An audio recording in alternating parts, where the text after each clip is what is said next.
as somebody with health information or who has been in the sector, this is the day that the doctors say that the mother who is pregnant is quickening.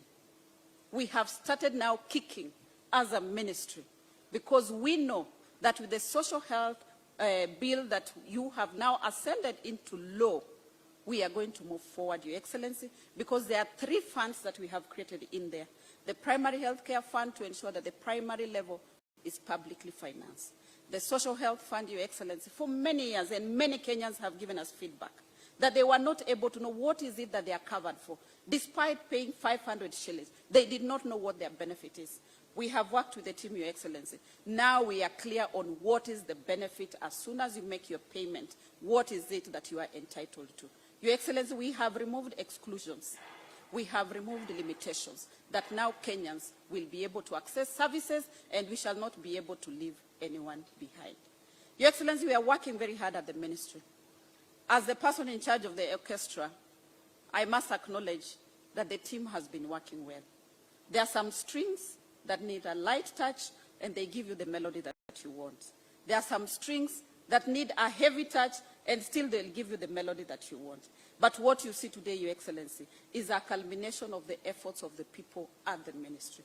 And whoever has been on this thing up to midnight was one legal state counsel of the ministry, Terry Rotich.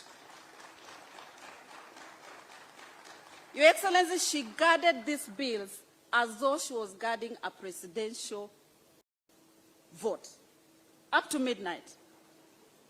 I remember very well, it was 23:45. She sent me and she said, Madam CS, here they are, no comma change, no full stop change. Thank you very much, Terry.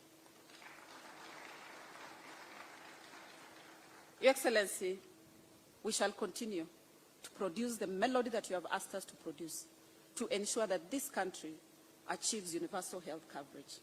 Today we have laid the foundation stone, and I am sure, I'm persuaded as a Christian, we have laid it on the solid rock. We are going to move, Your Excellency. We have had a very good week in Kapkatet.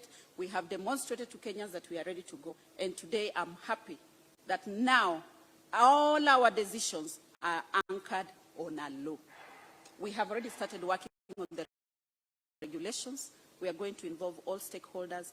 And in the next 2 months maximum, Your Excellency, the regulations are going to be ready. Now, with those many remarks, I would like to invite His Excellency, the Deputy President, to make his remarks. Thank you, Your Excellency.